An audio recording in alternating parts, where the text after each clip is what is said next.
कि जो क्लास है बहुत ही ज़्यादा इम्पॉर्टेंट है। थोड़ा डिटेल चलेगा। आज हम कुछ चीज़ों को बेसिक चीज़ समझेंगे, अगली क्लास में और अच्छे से करेंगे और बढ़िया तरीके से करेंगे। तो अभी बेसिक चीज़ें हैं वो हम लोग समझने की कोशिश करेंगे। लास्ट क्लास में हम लोगों ने डिस्कस क्या किया स्टूडेंट, वो समझने की कोशिश करते हैं, आगे बढ़ते हैं, धीरे धीरे चीज़ों को समझने की कोशिश करते हैं। ट्रीटमेंट ऑफ सीवेज में हम लोगों ने सब पढ़ लिया है। लास्ट हमारे पास एएसपी बाकी है।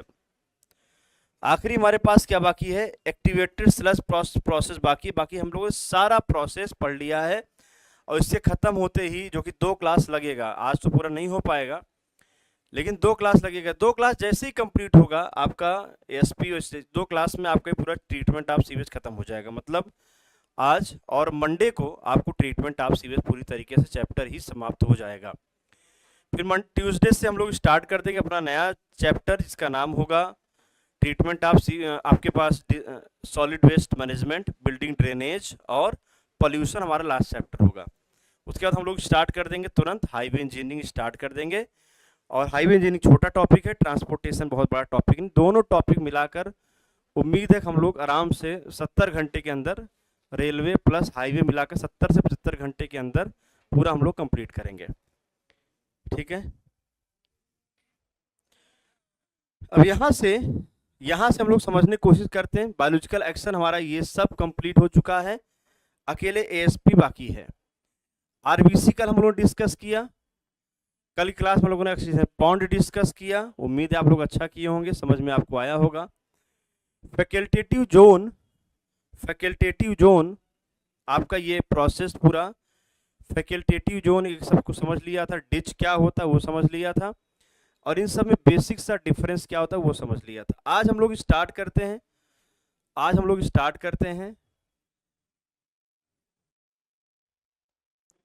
Activated sludge process. बहुत ही शानदार मेथड है। अगर मैं आपसे बात करूं, सबसे पहली बात आप समझ लीजिए कि इंडिया में, पूरे भारत में या पूरे वर्ल्ड वाइड, इंडिया में बात कर रहा हूं, वर्ल्ड वाइड का तो और भी अच्छा बेहतर हो सकता है। इंडिया में लगभग 60% एक्टिवेटेड स्लज प्रोसेस से ही ट्रीटमेंट होता है, सेकेंडरी ट्रीटमेंट। ये सेकेंडरी ट्रीटमेंट चल रहा है, activated sludge process secondary treatment आपका है, इसके बारे में हम लोग बात कर रहे हैं। अब आपके पास जरा ध्यान से देखिएगा, this is activated sludge process. इसमें करते क्या है बहुत समझिएगा, पहले कुछ बेसिक डायग्राम समझिएगा, फिर उसके बाद हम लोग आगे बढ़ेंगे बहुत प्यार से। ये सारी बातें आपको पता है, पीएचडी वगैरह तक हम लोगों ने कर लिया था।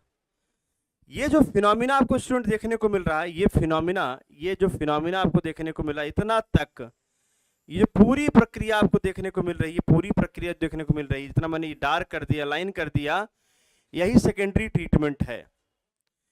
ये सेकेंडरी ट्रीटमेंट, ये बायोलॉजिकल ट्रीटमेंट जो हो रहा है वो पीएचडी की सहायता, वो आपके एएसपी की सहायता से हो रहा है। अब जरा इसको आप देखिए, इसका पहले आप इसका स्ट्रक्चर, प्रोसेस का स्ट्रक्चर को समझने की कोशिश कीजिए, कैसे कर रहे होंगे। देखिए यहाँ पर क्या दिया हुआ है, पीएचडी से फ्लुएंट आ रहा है, पीएचडी से स्लज सेटल होके बाहर निकल चुका है, एफ्लुएंट निकल करके आ रहा है और एरेशन टैंक में आ रहा है। एरेशन टैंक्स में क्या चल रही है, प्रॉपर एरेशन टैंक में अगर आप बात करें तो एरेशन टैंक में प्रॉपर आपके पास यहाँ पर ऑक्सीजन की सप्लाई, यहाँ प्रॉपर एरेशन टैंक में ऑक्सीजन की सप्लाई हो रही है। तो प्रॉपर एरेशन टैंक में ऑक्सीजन की सप्लाई हो रही है, और ऑक्सीजन की सप्लाई जो कर रहा है उसको हम क्या कहते हैं, एयर कंप्रेशर।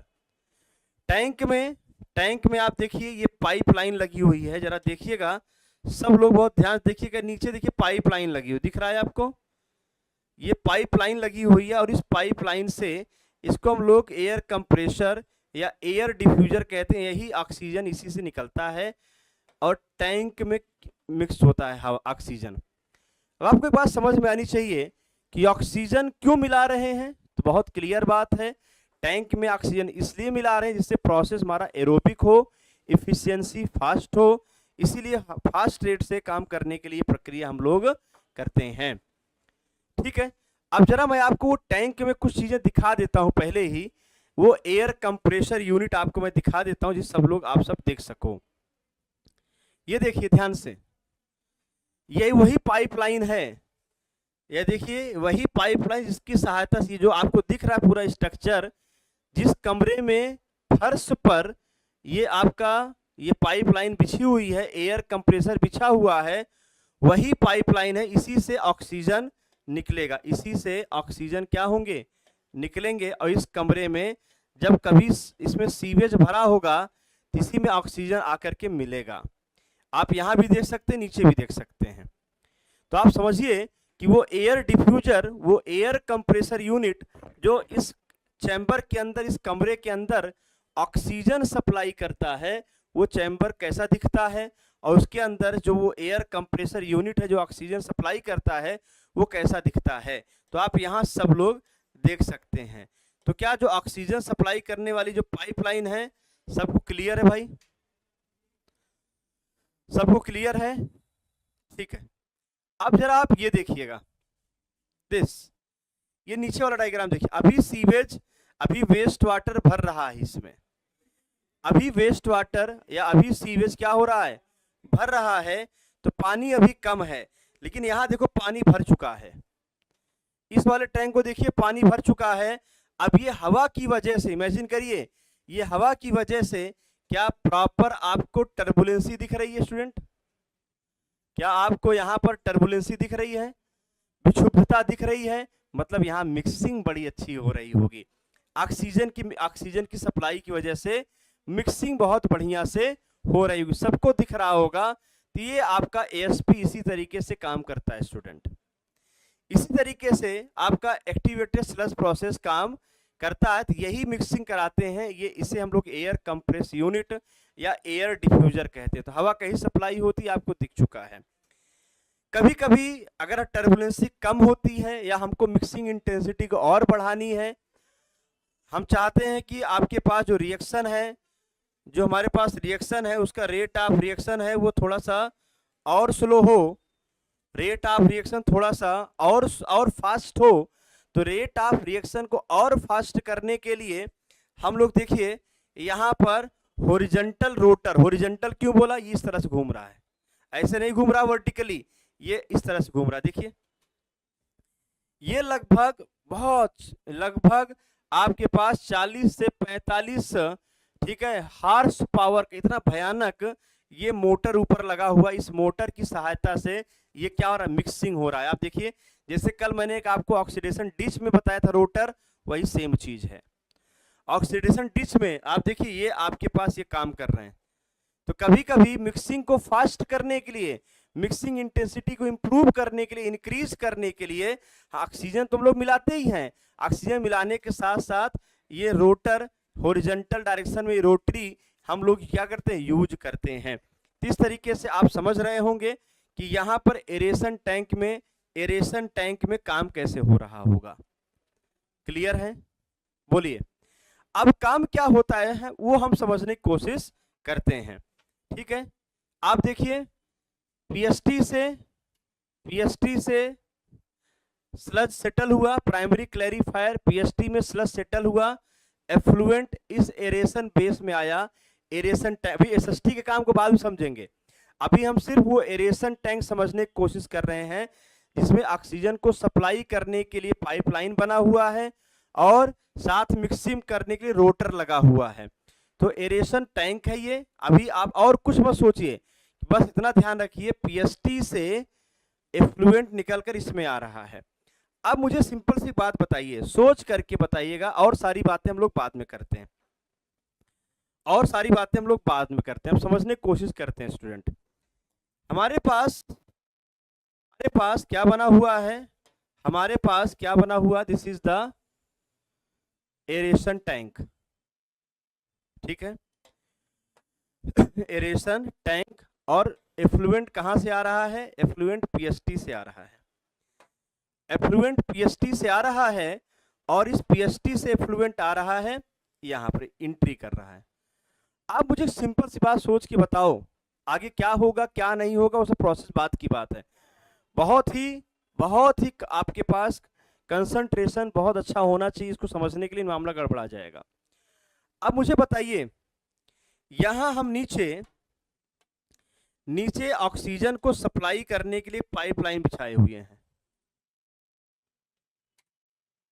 नीचे ऑक्सीजन को सप्लाई करने के लिए हम लोग क्या बिछा चुके हैं, पाइप बिछा चुके हैं। ये ऑक्सीजन यहाँ निकलेगा, यहाँ पर क्या निकलेगा आपके पास, ये ऑक्सीजन यहाँ से निकलेगा। ठीक है सर, ऑक्सीजन यहाँ से निकलेगा, ये पाइपलाइन है, ये ऑक्सीजन यहाँ से निकलेगा। आज हो सकता है कि मैं बहुत थोड़ा लिखा हूं, या हो सकता है मैं लिखाऊं भी ना, समझिएगा बात को, हो सकता है बहुत थोड़ा लिखा हूं। इसका मैकेनिज्म समझने फोकस करेंगे, हो सकता है लिखें ही ना, या लिखें तो बहुत कम लिखें, लिखेंगे थोड़ा बहुत, लेकिन बहुत ही कम लिखने की संभावना है। अब आप देखिएगा ध्यान से, यहां से ये ऑक्सीजन सप्लाई हो रही है O2। आप मुझे बताइए, ये जो पीएसटी से एफ्लुएंट आ रहा है, ये जो आपके पीएसटी से जो एफ्लुएंट आ रहा है, इस एफ्लुएंट में क्या क्या होगा? क्या ऑर्गेनिक मैटर होगा? बोलिए, क्या ऑर्गेनिक मैटर होगा?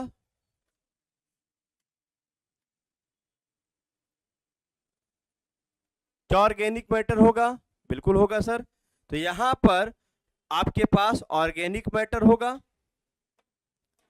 आपके पास ऑर्गेनिक मैटर होगा, और प्लस माइक्रो ऑर्गेनिज्म होंगे। माइक्रो ऑर्गेनिज्म की मैं शक्ल कुछ इस तरीके से मैं माइक्रो शक्ल कुछ इस तरीके से बना दे रहा हूं।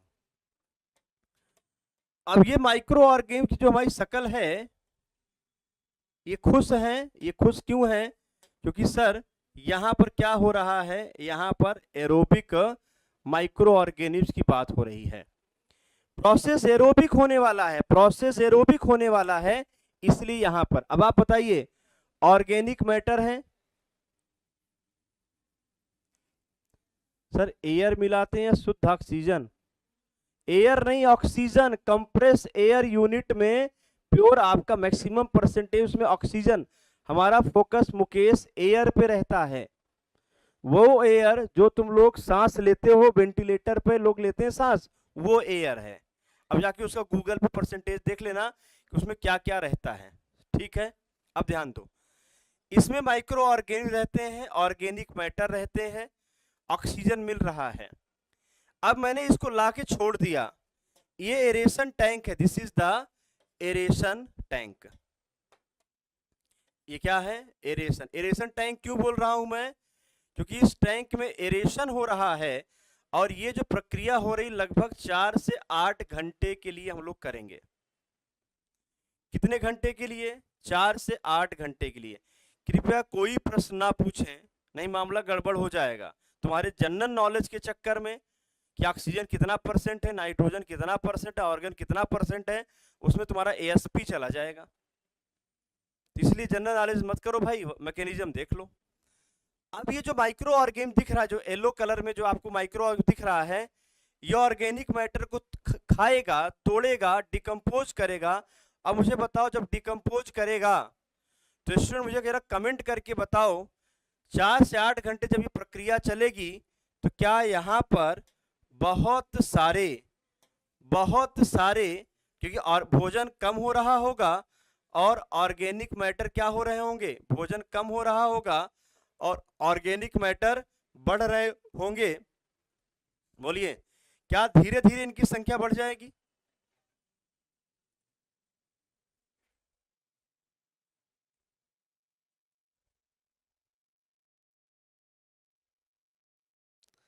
क्योंकि अब ये भी बढ़ेंगे, अब परिवार भी इनका बढ़ेगा, ये भी बढ़ेंगे और इनका परिवार भी बढ़ेगा।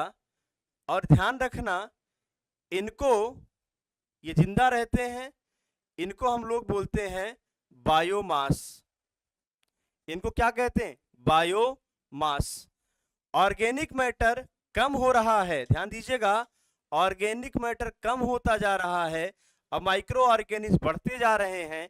ड्यूरिंग टाइम बढ़ने के साथ साथ ये प्रक्रिया होगी, ऑक्सीजन की सप्लाई लगातार होती जा रही है, प्रोसेस फास्ट होगा, प्रोसेस एरोबिक होगा। क्या 3 गुना रेट ऑफ रिएक्शन फास्ट होने की वजह से बहुत ज़्यादा मात्रा में माइक्रोब्स बन जाएंगे, और इन्हीं माइक्रोब्स को हम लोग क्या कहते हैं? बायोमास कहते हैं।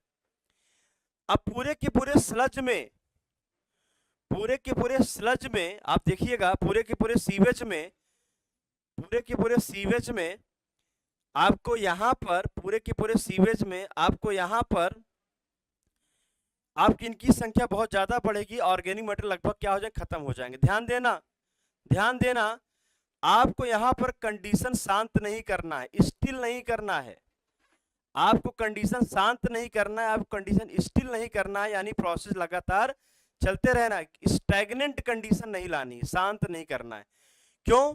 क्योंकि अगर आपने शांत किया, अगर आपने शांत किया तो ये ऑर्गेनिक मैटर इसी नीचे क्या होने लगेंगे, सेटल होने लगेंगे, और मुझे सेटल होने इनको नहीं देना। अब हमारे पास अगला टर्म क्या आता है, नेक्स्ट टर्म इज एसएसटी। अगला टर्म हमारे पास क्या है, एसएसटी है, और इसी एसएसटी में आकर के ये क्या हो जाएंगे, ये माइक्रोब्स, ये माइक्रोब्स आकर के यहां क्या हो जाएंगे, इनको हम लोग यहां रख लेंगे, यहां आ जाएंगे। ये माइक्रोब्स यहां आ गए भाई। अब जरा मुझे एक बात सिंपल सोच के बताना, अगर ये आ गए, इनको कोई भोजन मिल नहीं रहा, अब ये जिंदा, अब आपको खुद सोचिए कि इनको अगर आपको जिंदा रखना है तो भोजन देना पड़ेगा। अब भोजन अगर नहीं दिए आप इनको, तो क्या, बताओ मुझे, कौन सा सिस्टम होने लगेगा, क्या ये एक दूसरे को फिर से मार के खाना शुरू कर देंगे? और उस सिस्टम को क्या कहते हैं, जल्दी से कमेंट करके बताइए, उस सिस्टम को हम लोग क्या कहते हैं, जल्दी से कमेंट करके आप बताइए मुझे। सारा कॉन्सेप्ट कॉन्सेप्ट है।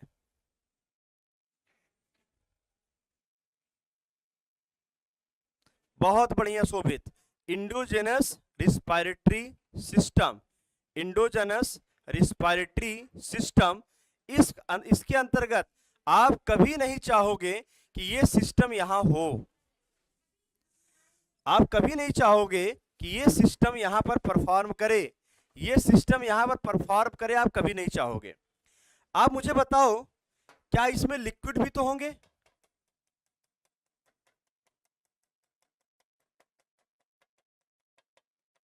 क्या इसमें लिक्विड भी होंगे? बिल्कुल लिक्विड भी होंगे सर, क्यों नहीं होंगे लिक्विड?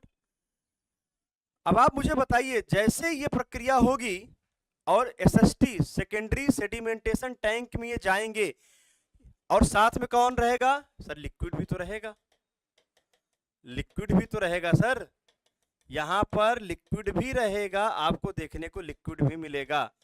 आप मुझे सिंपल सी बात बताओ, आप मुझे सिंपल सी बात बताओ सोच करके, कि जैसे इनको शांत दोगे तुरंत क्या ये सेटल होने लगेंगे? बिल्कुल, जैसे इनको मैंने यहां पर शांत वातावरण दिया, इनको लाके यहां रोका, मैंने कोई मिक्सिंग यहां पर, क्योंकि आप मिक्सिंग जो करनी थी यहां मैंने की, यहां पर मैं कोई मिक्सिंग नहीं करूंगा, यहां पर मैं ला करके आपकी इस बायोमास को और वाटर को मैं क्या करूंगा, अलग कर लूंगा। देखो मैंने सेटल करा दिया इनको, जैसे मैंने सेटल कराया तो ये सलज के फॉर्म में बैठ गए, और ऊपर क्या हो गया, लिक्विड हो गया, ऊपर क्या हो, लिक्विड अलग हो गया, कुछ लिक्विड इसके बीच में भी तो रहेंगे। क्या मुझे जरा कमेंट करके बताओ, क्या डाइजेस्टेड स्लज में मॉइस्चर नहीं रहेगा क्या? अरे बिल्कुल रहेगा सर, क्यों नहीं रहेगा? अब ये जो अलग हुआ है, ये जो अलग हुआ है उसे हम कहते हैं इफ्लुएंट, जो अलग हुआ है उसे हम क्या कहते हैं, उसे हम कहते हैं एफ्लुएंट, जो अलग हुआ है उसे हम कहते हैं एफ्लुएंट। अब ध्यान समझना, ये स्लज बैठ चुके हैं, मैं कभी नहीं चाहूंगा कि ये ज्यादा देर तक बैठे यहां पे, सेटल क्यों हुए, क्योंकि जैसे मैं शांत दूंगा तो इनकी स्पेसिफिक ग्रेविटी ज्यादा होती, मैंने पीछे पढ़ाया है, अपने भार के कारण ये नीचे क्या हो जाएंगे, पूरा सेटल हो जाएंगे, और जैसे सेटल हो जाएंगे तो यहां पर आके नीचे बैठ जाएंगे पूरे परिवार के साथ। जैसे कुछ टाइम तक इनको भोजन नहीं मिलेगा, अब इनको भूख लगेगी, तो ये आपस में एक दूसरे को मार कर काट कर खाना शुरू कर देंगे, और जहां मार कर काट कर खाना शुरू कर देंगे स्टूडेंट तो बताइए, जैसे ही मार कर काट कर खाना शुरू कर देंगे, तो आप मुझे जरा कमेंट करके बताइए कि अब यहाँ पर क्या स्थिति होने वाली है। जैसे ही मार कर काट कर एक दूसरे को खाना शुरू कर देंगे तो क्या यहाँ पर इंडोजनस सिस्टम, और इंडोजनस का मतलब H2S, अमोनिया जैसी एनारोबिक गैसेस डेवलप होने लगेंगी, क्योंकि यहाँ ऑक्सीजन मिल नहीं रहा, यहाँ ऑक्सीजन मिल नहीं रहा, प्रोसेस एरोबिक रह नहीं जाएगा, प्रोसेस एनरोबिक हो जाएगा और एक दूसरे को मारकर काट कर खाना शुरू कर देंगे। तो यहाँ पर आपके पास क्या देखने को मिलेगा, यहाँ पर आपको क्या देखने को मिलेगा, ऑक्सीजन की डिफिशियंसी से प्रोसेस एनरोबिक हो जाएगा, H2S अमोनिया से खतरनाक गैसें डेवलप हो जाएंगी और तुम्हारा पूरा एक्टिवेटेड स्लज प्रोसेस खराब हो जाएगा। फिर क्या करेंगे सर, अब वो समझिए। इसके इफ्लुएंट को तुम आगे लेके चले जाओ, जो ये फ्लुएंट ऊपर है इसको आगे लेके निकाल लो बाहर। अब मुझे बताओ, ये जो आपके नीचे सेटल हैं, जस्ट मैं एग्जांपल एक बॉर्डर बना देता हूं, एक बॉर्डर बना देता हूं, इनको मैं कह देता हूं दिस इज द स्लज। और इस स्लज में है कौन, इस स्लज में आपका मॉइस्चर है और स्पेशली आपके बायोमास हैं। अब समझिएगा बात को, बायोमास बने कहां, बायोमास बने कहां, यहां पर भर भर के बने। यहां पहले कम थे, 1 2 4 6 10 थे, मतलब कम संख्या थी, अब देखो ढेर सारे हो गए। यहां इनको सेटल कराया, लेकिन ज्यादा देर तक सेटल नहीं करा सकता, क्यों, क्योंकि प्रोसेस ये एनरोबिक स्टार्ट कर देंगे, इंडोजनस रिस्पिरेटरी सिस्टम स्टार्ट कर देंगे। तो मैं करूंगा क्या, अब ध्यान देना, मैं करने क्या वाला हूं,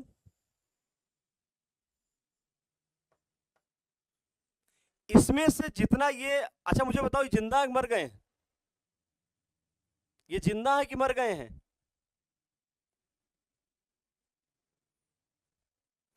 बोलो। ये जो स्लज में जो बायोमास है जिंदा है कि मर गए हैं,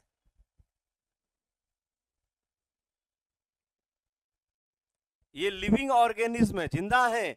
और अगर ये जिंदा है तो अगर कोई चीज जिंदा है तो उसे एक्टिव कहा जाएगा, कोई चीज अगर जिंदा है उसे मैं एक्टिव कहूंगा। अब सुनना मेरी बात, अब मुझे बताओ, अब मुझे बताओ ऑर्गेनिक मैटर, समझना बात को। पहला केस ये था कि ऑर्गेनिक मैटर को तोड़ने के लिए यही माइक्रो ऑर्गेनिज्म अपने परिवार को बढ़ाएं और इसको खा के खत्म करें। एक समय मान लो कुछ टाइम लग रहा होगा टी, अगर इसी प्रोसेस में मैं इस कुछ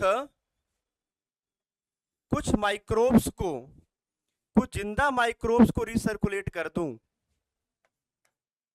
क्या कर दूं, रिसर्कुलेशन कर दूं।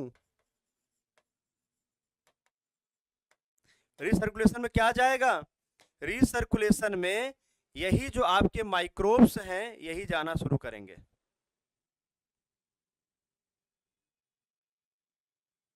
लगभग कितना, जितना स्लज इकट्ठा हुआ उसका लगभग 20%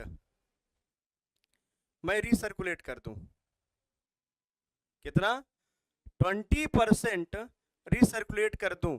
मुझे बताओ क्या ये जो जा रहा है ये स्लज है, बिल्कुल स्लज है। ये जा रहा है क्या ये स्लज है, हाँ सर स्लज ही तो है। और क्या स्लज में जो माइक्रोब्स हैं या बायोमास हैं ये जिंदा हैं, हाँ सर ये जिंदा है। जिंदा को मैं कहता हूं एक्टिव, तो ये जो जा रहा है तो क्या मैं इस स्लज को एक्टिव स्लज कह सकता हूं, बोलिए, क्या इस स्लज को मैं एक्टिव स्लज कह सकता हूं।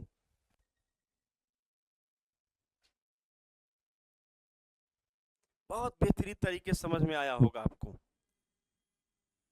मुझे बताओ अब ये एक्टिव स्लज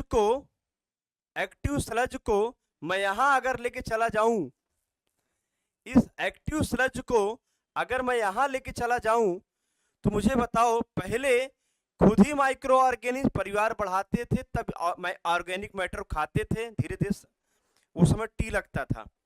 अगर मैं दूसरा यूनिट जब आए, दूसरा यूनिट पीएसटी से फ्लूइड निकल कर जब आए तो इस बार मैं पहले ही इतना जाके पहले ही मिला दूं, मिक्स कर दूं, दोबारा वाला जब सिस्टम आए तो इस बार मैं इतना जाके पहले ही मिला दूं, तो मुझे बताओ जो पहले समय टी लग रहा था उसके उसके तुलना में अब जो समय लगेगा रिसर्कुलेशन प्रोसेस करने से, समय जो लगेगा पहले की तुलना में ज्यादा लगेगा या कम लगेगा?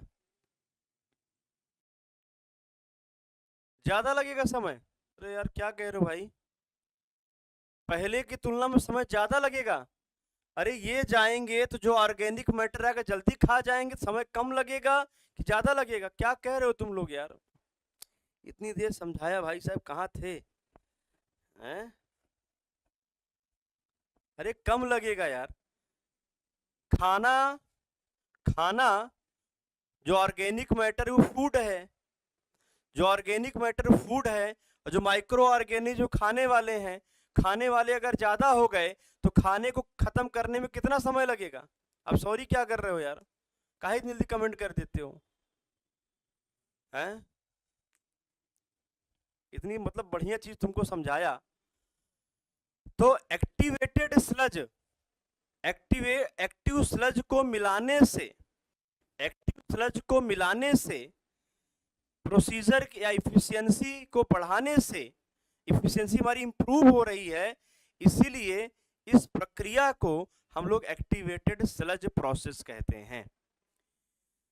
अब लगभग 20%, जितना वहां आपने एसएसटी में रोक रखा था, दिस इज द एसएसटी, यहाँ जो रोक रखा था उसमें 20% यहाँ जाएगा, और जो आपके पास बचे हुए स्लज हैं उन्हें हम कहेंगे वेस्ट स्लज। बताओ जरा अच्छा कमेंट करके, जितने लोग सॉरी बोले चलो एक बार उनको सुधारने का मौका देते हैं। ये स्लज कहाँ जाएगा?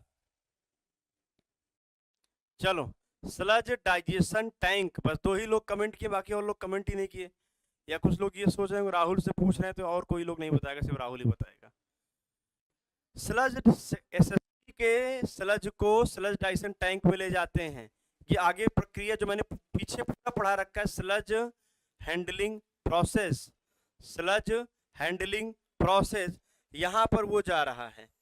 बाकी 20% लगभग एक्टिवेटेड स्लज इस डिकम्पोजिशन की इफिशियंसी को इम्प्रूव करने, देखो कितना शानदार मैकेनिज्म है। अगर आप मैकेनिज्म समझेंगे तो बहुत शानदार है, बहुत प्यारा मैकेनिज्म, वो सिंपल मैकेनिज्म है। बस एक्टिव स्लज को मिला करके स्लज की माइक्रो ऑर्गेनिक मैटर की डिकम्पोजिशन रेट को बढ़ाने के लिए ये प्रक्रिया करते, बहुत कुछ नहीं है, लेकिन ये मैं आपको बता रहा हूँ, इसको पढ़ने में लोगों के लिए बहुत सीसी चटक जाती है भाई। लोगों को एएसपी को पढ़ने और समझने में लोगों की एकदम हालत क्या हो जाती है, खराब हो जाती है। लिखिएगा स्टेटमेंट, कुछ लिख लीजिए आज, अब क्लियर है? ठीक है, लिखिएगा। इस प्रक्रिया के अंतर्गत, इस प्रक्रिया के अंतर्गत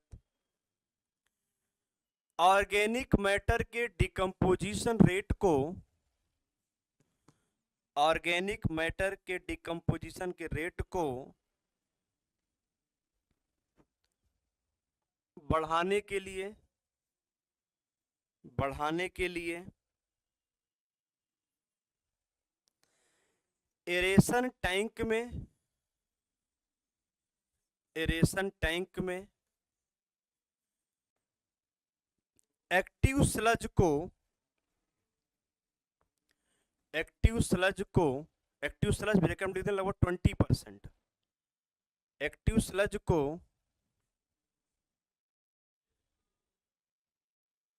एक्टिव स्लज को ब्रेकअप 20%, एक्टिव स्लज को मिलाकर, एक्टिव स्लज को मिलाकर इफिशियंसी को बढ़ा देते हैं,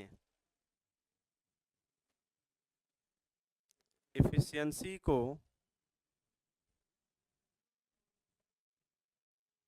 बढ़ा देते हैं।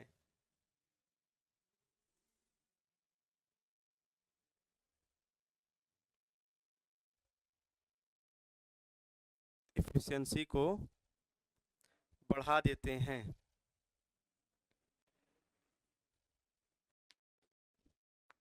इसलिए इस प्रक्रिया को एक्टिवेटेड स्लज प्रोसेस कहते हैं।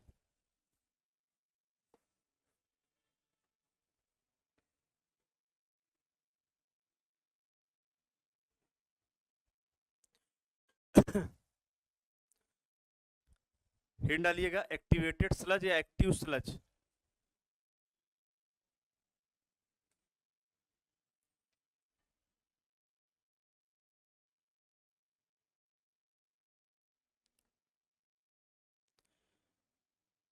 लिखेंगे एक्टिव स्लज। जब स्लज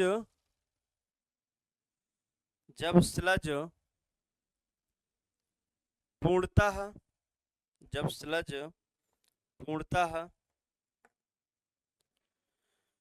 ऑक्सीजन के द्वारा सैचुरेट हो,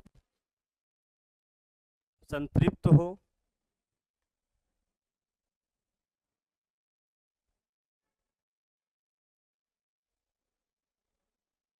तथा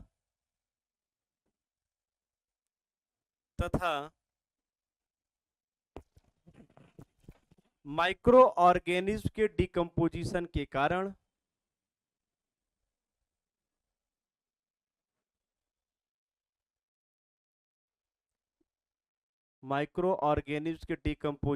कारण माइक्रोबियल ग्रोथ पर्याप्त हो, तो ऐसी दशा में प्राप्त स्लज को एक्टिव स्लज कहते हैं। आपसे मैं एक सिंपल सी बात पूछ रहा हूं, अगर कोई नया ट्रीटमेंट प्लांट हो और मुझे पहली बार में ही एक्टिवेटेड स्लज करना हो, तो क्या ऑप्शन हो सकता है? क्या वहां पर वो स्लज मिल सकता है? तो आपका जवाब होगा नहीं सर, वहां पर वो स्लज नहीं मिलेगा। अगर वो स्लज आपको पाना है, अगर उस स्लज से काम करना है, तो आपको दूसरे प्लांट से, न्यू प्लांट से, अगर न्यू प्लांट में आप काम कर रहे हैं तो वहां पर आपको नहीं मिलेगा, तो आपको दूसरे प्लांट से वो लाना पड़ेगा। तो स्टेटमेंट लिखिए, नए प्लांट में अगर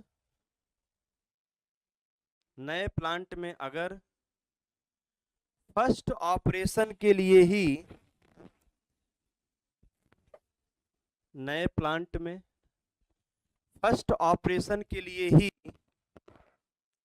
अगर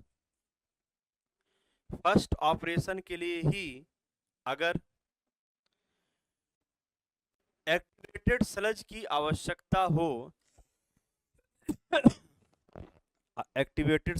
आवश्यकता हो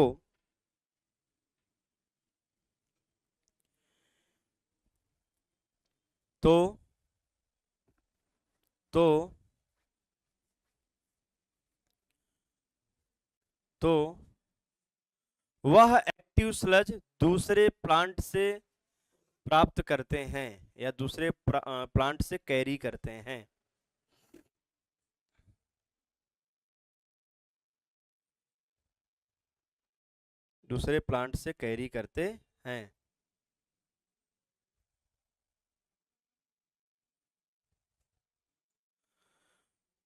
ठीक है, अब ये डायग्राम आप देखिएगा, इस डायग्राम को आप देखिए तो आपको समझ में आएगा कहानी। अब मुझे बताओ, क्या कुछ कहानी पिक्चर समझ में आ रही है? पीएसटी में एफ्लुएंट निकला, यहाँ गया, आपने एयर्स दिया, मिक्सिंग किया, यहाँ पर आपके माइक्रोब्स बढ़े, उन माइक्रोब्स को यहाँ सेटल किया, उसका 20% हिस्सा, 20% हिस्सा आप यहाँ ले गए और 80% हिस्सा यहाँ ले गए। इसे हम क्या कहते हैं? Sludge handling process. और ये आपके पास क्या 20% एक्टिव स्लज है। ये एक्टिव स्लज आपका यहाँ पर जाएगा और यहाँ पर इफिशियंसी को, रेट को क्या करेगा? इम्प्रूव करेगा। और इसका जो इफ्लुएंट निकला, देखिए इफ्लुएंट कहाँ चला गया? एफ्लुएंट आगे चला गया, चाहे आप इसको टर्सरी ट्रीटमेंट करिए, चाहे इसको आप कहीं पर डिस्पोज कर दीजिए। On clear? ध्यान रखना है, मैं ज़्यादा देर तक सेटल नहीं करूंगा। ज़्यादा देर सेटल करूंगा तो जो नीचे वाले माइक्रो ऑर्गेनिज्म होंगे वो सफोकेस माइक्रो ऑर्गेनिज्म, भाई नीचे वाला जो सबसे नीचे दबा होगा, इमेजिन करो वो दबा होगा, सांस फूलेगी, सफोकेशन आएगा, ऑक्सीजन नहीं मिलेगा, तो प्रोसेस एनरोबिक होना शुरू हो जाएगा। इसलिए मैं जल्दी से जल्दी इसमें जिंदा जो रहे उनको 20% निकाल दूंगा, 80% यहाँ नीचे में लेके चला जाऊंगा। ठीक है, बताइए। एक्टिवेटेड स्लज का जो कुछ बेसिक चीजें थी आपको समझ में आनी चाहिए। तो मैंने आपको ये बताया और शानदार मैकेनिज्म ये था आपका, बहुत शानदार मैकेनिज्म था एक्टिवेटेड स्लज का। हर ट्रीटमेंट यूनिट, मैंने आपसे कहा 2 मैकेनिज्म हैं जो बिल्कुल बुद्धि खोल देंगे, एक ट्रिकलिंग फिल्टर और दूसरा एक्टिवेटेड स्लज प्रोसेस। बहुत शानदार मैकेनिज्म दोनों हैं। ठीक है, चलो एफ्लुएंट आगे चला गया, रिसर्कुलेशन। अभी मैंने और कुछ नहीं लिखा है, कौन कौन कहाँ कहाँ जा रहा है, सिर्फ इतना बताने की कोशिश किया है। फिर मैंने बताया एयर डिफ्यूजर के रूप में क्या क्या यूज करते हैं, कैसे मिक्सिंग होती है, ये आप देख सकते हैं। मिक्सिंग को इम्प्रूव करने के लिए, ये डिश में भी होता है, इम्प्रूव करने के लिए हम लोग क्या करते हैं, ये हॉरिजॉन्टल रोटर का यूज कर लेते हैं। ठीक है, अब ये चीज आपने भी देखा था, ये डायग्राम आप देख चुके हैं और मैंने आपको एक्टिवेटेड स्लज का मतलब भी समझा दिया है, what is the meaning of activated sludge. अब इसी चीज को अब मैं कुछ न्यूमेरिकली टर्म में लिखूंगा कि जो चीजें आ रही फ्लुएंट उसमें क्या क्या आ रहा है, किस किस कंसंट्रेशन से आ रहा है। उसके लिए मैंने आपको एक फ्लो चार्ट दे रखा है, ये पूरा डिफिनीशन लिखवा दिया एक्टिवेटेड स्लज का। ये देखिएगा, देखिए ध्यान से, इतना अगर आप लिख लिया हो तो इसको बनाइए। इसको तो नहीं बनाना भाई, इसको बनाना है, इस वाले को बनाना है, बना लीजिए एक बार, मैं कह रहा हूँ बना लीजिए। ये कॉन्सेप्ट बहुत ही शानदार होता है, आपको कॉन्सेप्ट काम आएगा। ठीक है, ये कॉन्सेप्ट बहुत शानदार होता है, आप इसको बना लीजिए, कोई जल्दबाजी नहीं, आराम से सीखेंगे।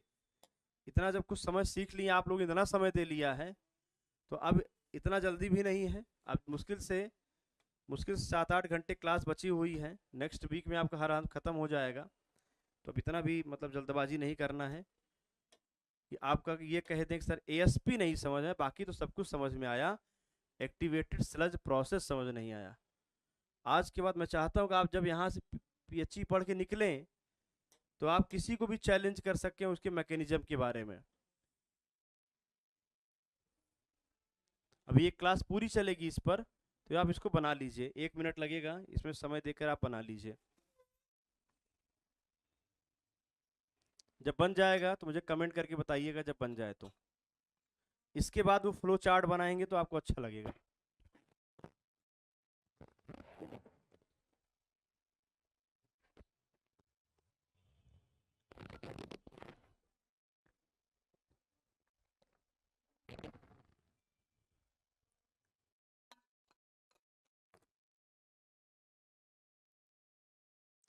चलिए, यहाँ से क्लियर हो गया, सब लोगों ने नोट कर लिया। आई होप आप लोगों को सारा मैकेनिज्म समझ में आ रहा होगा।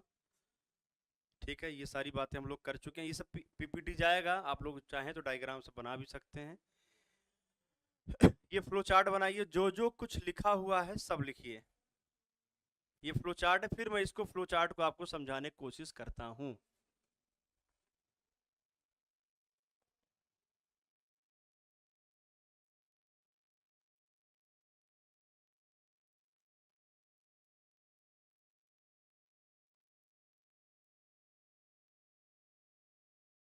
बन गया भाई,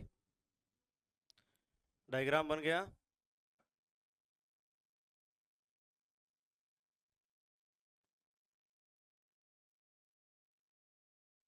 डायग्राम बन गया, सारा लिख लिया, सारी वैल्यूज। ठीक है, नोट कर लिया। अब यहां से आप समझिए, एक एक नाम का मतलब आप समझने की कोशिश करिए कि एक एक नाम का क्या मतलब है, एक एक बारे में हम लोग बात करना शुरू करते हैं। चलिए देखिए ध्यान से, यहां पर सबसे पहले शुरुआत करते हैं हम लोग। यहां देखिए, पीएसटी से इन्फ्लुएंट आ रहा है, पीएसटी से जो डिस्चार्ज आ रहा होगा उसे मैंने कहा क्यों, तो क्यू क्या है, सीवेज इनफ्लो पर डे, ये जो आ रहा है ये पीएसटी से आ रहा है। लेकिन आप एक मुझे बात बताओ, रीसर्कुलेशन के बाद जब रीसर्कुलेशन भी इसमें एंट्री करेगा तो ये डिस्चार्ज क्या क्यू प्लस क्यू आर हो जाएगा? पहले डिस्चार्ज के बारे में बात कर लेते हैं भाई। पहले हम लोग तीन टर्म है, तीन टर्म विशेष करके देखिए, क्यू, एक्स और वाई, ये तीन चीजें हैं, इनको हम लोग यहाँ पर देखने वाले हैं। ये तीन चीजें हम लोग यहाँ पर देखने वाले हैं, इन तीन चीजों को एक एक करके नोटिस करेंगे। बताइए, Q, X, Y, Q, X, Y, ये तीन चीजें हैं। क्यू क्या है? अब क्यू देखिए बार बार बदल रहा है। क्यू क्या हो रहा है? बार बार बदल रहा है। और जो बार बार बदल रहा है उसका नाम देखिए, पहले क्यू था, ये वो है क्यू जो पीएसटी से आ रहा है, इन्फ्लुएंट ना। अब जैसे वो एरेशन टैंक के अंदर घुसा तो इधर से इसको कौन मिल रहा है? इधर से इसको रीसर्कुलेशन मिल रहा है। और जैसे रीसर्कुलेशन मिल रहा है वैसे Q प्लस क्यू आर, यानी इस टैंक के अंदर क्या होगा? Q प्लस क्यू आर होंगे ना। Q तो यहां से पहुंचा है, भी यहां पर है, दिस इज द Q, इस लोकेशन पे Q है। लेकिन जब वो अंदर जाएगा तो Q और क्यू आर दोनों जाएंगे साथ में और निकलेगा कितना? Q plus Q R. ठीक है, एसएसटी में गया, एसएसटी में गया। अब एसएसटी में जो इफ्लुएंट होगा, वे दिखाया था डायग्राम, एसएसटी में जो लिक्विड होगा, ध्यान दीजिए, पूरा का पूरा इमेजिन करिए, स्लज प्लस एफ्लुएंट, सभी कंबाइंड बात मैं कर रहा हूं। स्लज प्लस लिक्विड दोनों की मैं कंबाइंड बात कर रहा हूं। जो स्लज सेटल्ड हुआ होगा वो नीचे आएगा, जो यहां पर स्लज सेटल हुआ होगा, स्लज वो नीचे आएगा, और जो लिक्विड होगा ऊपर जो अलग रहा होगा, क्या उसे इफ्लुएंट कहेंगे? बोलिए, जो लिक्विड था क्या वो इफ्लुएंट है? अगर वो इफ्लुएंट है, देखो बाहर चला गया, तो Q E, Q plus Q R क्या? रीसर्कुलेटेड डिस्चार्ज, जो स्लज जा रहा है उसका रीसर्कुलेटेड डिस्चार्ज, और प्लस क्यू ई, इतना बाहर हो गया। अब यहां पर अंदर जो आया था Q प्लस क्यू आर आया था। अब ध्यान दीजिए, यहां जा रहा है QW वेस्ट में, यहां जा रहा है QR, तो जो निकला क्या वो QR प्लस QW होगा? कितना शानदार देखिए डायग्राम बना हुआ है। इनका सबका मतलब आपको समझना होगा इनका सबका मतलब आपको समझना होगा, तभी आपको मजा आने वाला है आगे वाले क्लास में, आगे वाले लेक्चर्स में।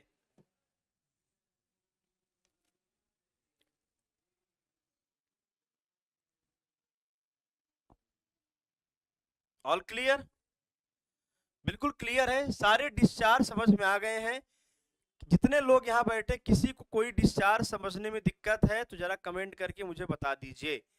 क्यू क्या है, क्यू आर क्या है, क्यू डब्ल्यू क्या है, मैंने सब कुछ बता दिया है। क्यू सिर्फ पीएसटी से निकला हुआ है, क्यू आर रिसर्कुलेटेड है, क्यू डब्ल्यू वेस्ट स्लज है, क्यू ई इफ्लुएंट है। All clear? क्यू आर रिसर्कुलेटेड है, ठीक है।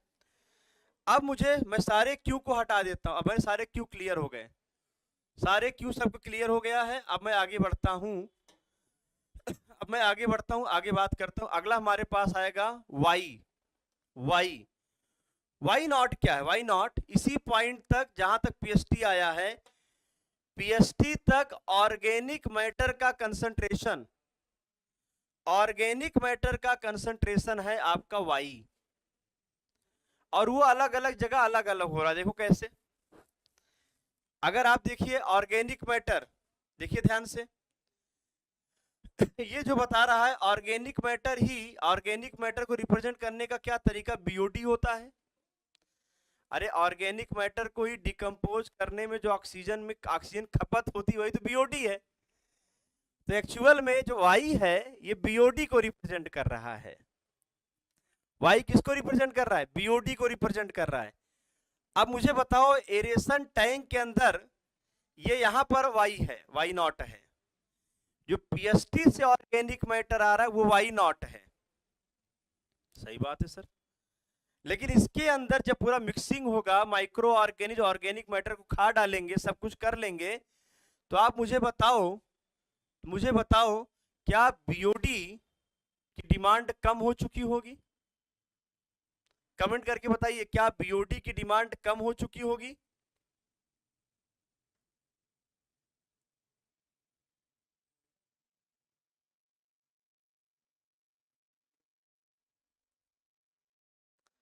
बिल्कुल, बीओडी की डिमांड कम हो चुकी होगी। क्यों? क्योंकि ऑर्गेनिक मैटर पहले ज्यादा थे, अब यहां पर कम हुए क्योंकि उनको कोई खा गया। अब जो इसके अंदर थे वही निकले, सीधी सी बात है, वो एफ्लुएंट के साथ निकलेंगे, वाई अभी भी है। यहां पर जब गए तो बताइए, यहां पर गए कुछ यहां सेटल्ड हो गए होंगे, कुछ सेटल्ड हो गए होंगे माइक्रो ऑर्गेनिज के साथ, स्लज में कुछ सेटल्ड हो गए होंगे और कुछ इफ्लुएंट बचेंगे। मुझे बताओ, अगर मैं तुमसे कहूं वाई नॉट, वाई और वाई ई, इन तीनों में मुझे जरा बताओ, ऑर्डर बताओ कि कौन ज्यादा होगा, कौन कम होगा, कौन सबसे कम होगा? क्या मैं ही लिख देता हूं, क्या यही ऑर्डर होगा? मानते हो? बीओडी शुरुआत में सबसे ज्यादा, क्योंकि आर्ग्यूमेंट सबसे ज्यादा रहा होगा, यहां ऑर्गेनिक मैटर कम हुए तो बीओडी और कम हुआ, और यहां पर जब एफ्लुएंट में निकल के जाएगा तो और कम निकल कर जाएगा। तो क्या तीनों वाई क्लियर हैं?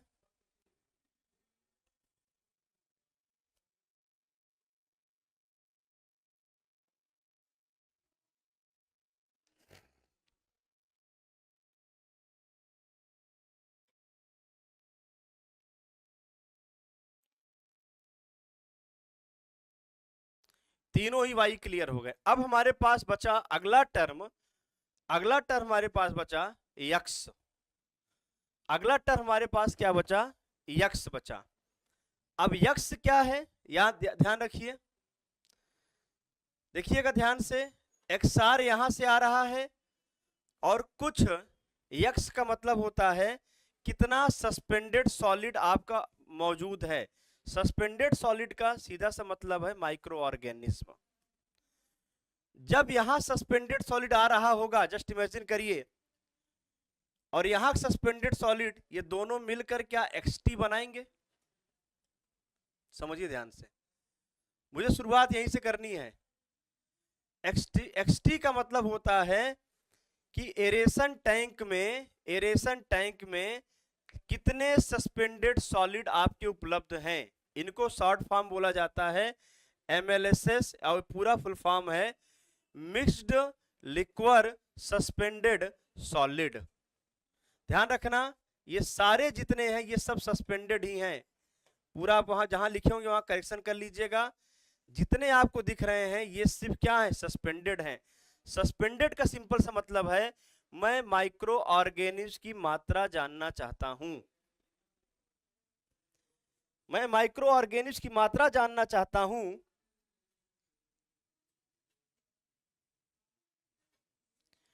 मिक्स लिक्वर, मिक्सिंग यही हो रही ना, एरेशन टैंक में क्या हो रहा है? मिक्सिंग हो रहा है। जब मिक्सिंग हुआ तो मिक्सिंग में क्या क्या होगा? माइक्रो ऑर्गेनिज्म होंगे और लिक्विड होगा। ऑर्गेनिक मैटर तो लगभग खत्म हो चुके हैं, तो जो पूरा यहां मिक्सिंग बन रहा है उस मिक्सिंग में कितना सस्पेंडेड सॉलिड? सस्पेंडेड सॉलिड मतलब माइक्रो ऑर्गेनिज्म। और कौन है? अगर आप याद करिए पीएचई में quality of raw water suspended solid का एग्जांपल मैंने बैक्टीरिया लिखवाया था, बोलो हाँ या ना। सस्पेंडेड सॉलिड का एग्जांपल मैंने बैक्टीरिया लिखवाया था, हाँ या ना? सस्पेंडेड सॉलिड का एग्जांपल मैंने बैक्टीरिया लिखवाया था, बोलिए क्लियर है?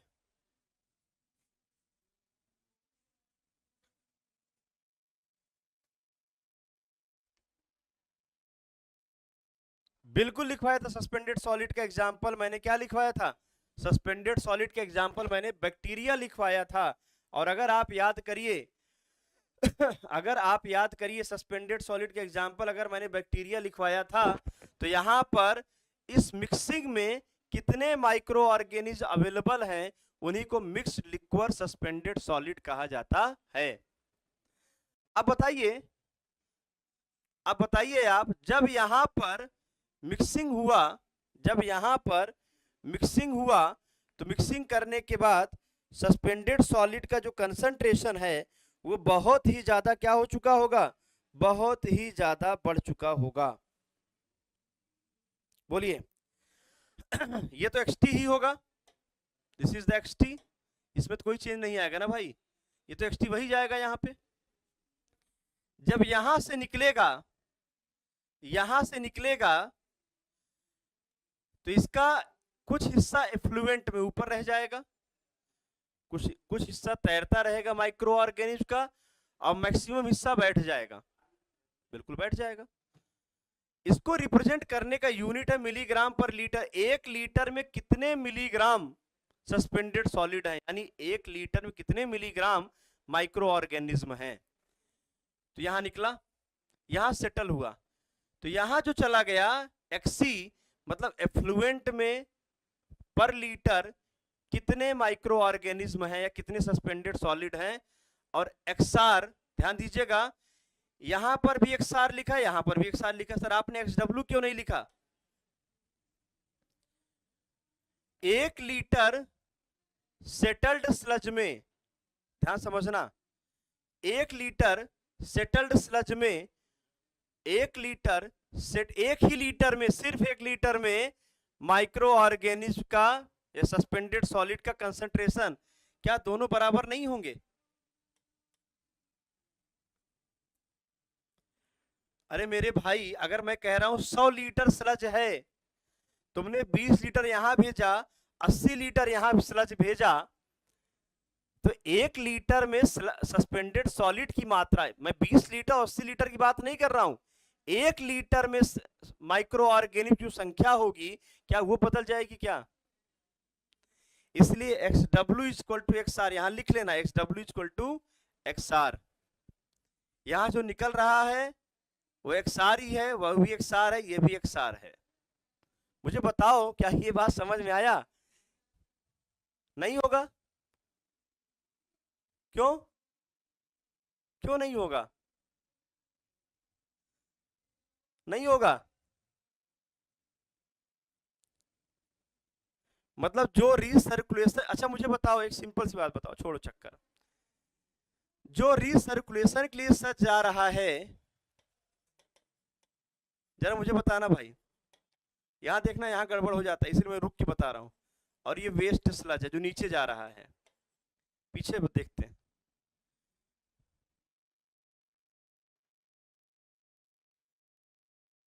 मुझे बताओ जरा, इधर देख के बताना, जो रीसर्कुलेशन में स्लज जा रहा है और जो वेस्ट में स्लज जा रहा है, दोनों की क्वालिटी में क्या डिफरेंस है? कोई डिफरेंस है? इनका क्वालिटी अलग है, क्वांटिटी अलग है।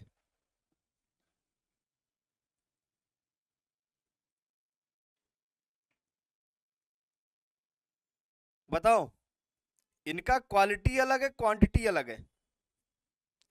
ये जो रिसर्कुलेशन में स्लज जा रहा है और जो वेस्ट में स्लज जा रहा है, दोनों के क्वालिटी और क्वांटिटी में क्या अलग है? क्वांटिटी अलग है, क्वांटिटी अलग है। बताओ क्वालिटी में क्या डिफरेंस है दोनों के?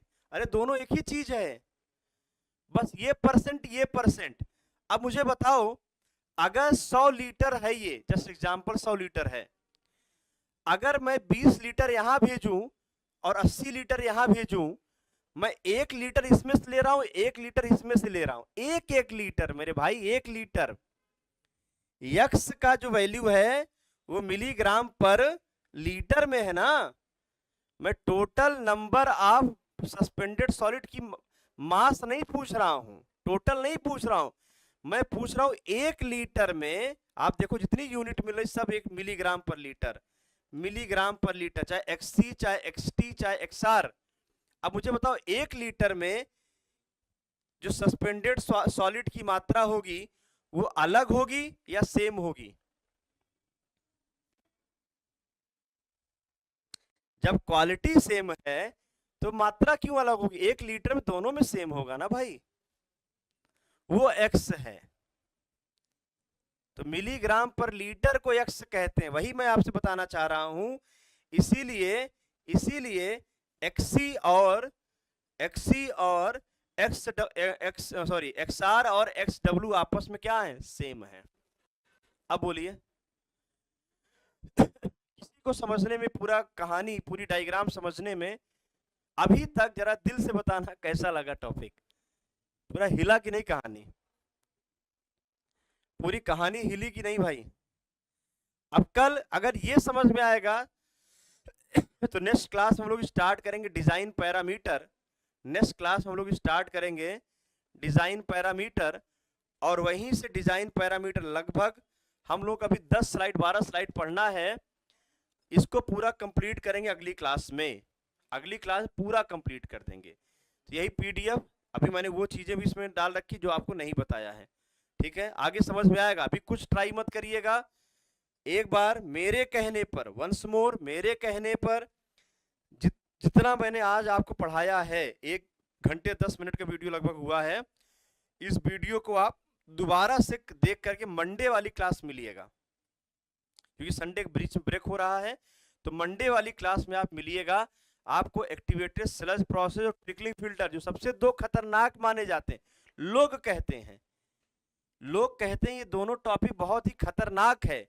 मैं आपको बता रहा हूं कि दोनों से अगर लगाव ना हो जाए, बताना मोहब्बत हो जाएगी आपको, बशर्ते आप 1-2 बार जाके ट्रिकलिंग फिल्टर को और इनको नंबर, आप वीडियोस को ज्यादा देखना पड़ेगा, नोट से काम नहीं चलेगा। मैं फिर से क्लियर कर रहा हूं, ट्रीटमेंट आप सीवेज या ट्रीटमेंट वाला पूरा जो आपके सीवेज वाले पार्ट हैं, इनको बहुत ध्यान से वीडियो देखना पड़ेगा 1-2 बार आपको, ठीक है? तब रिवीजन करना का आप बहुत मजा आएगा। बाकी हम लोग फैक्ट जो जरूरी होगा वो कल लिखाएंगे, मतलब नेक्स्ट क्लास में। तो कल से हमारा नेक्स्ट क्लास से डिजाइन। देखो ये जो मैंने आपको बताया, ये मैकेनिज्म था। ये मैकेनिज्म आपको अगर समझ में आएगा तभी आप डिजाइन पैरामीटर को समझ पाएंगे, नहीं तो डिजाइन पैरामीटर स्टूडेंट समझ ही नहीं आता, ठीक है? तो इसको अच्छे से रिवाइज कर लीजिएगा। अगली क्लास में हम लोग मिलेंगे तो अच्छे से डिस्कशन करेंगे, ठीक है? आज का सेशन हम लोग यहीं पे क्या करते हैं, समाप्त करते हैं। आज के लिए सेशन यहीं पे क्लोज करते हैं। तब तक के लिए बहुत बहुत धन्यवाद।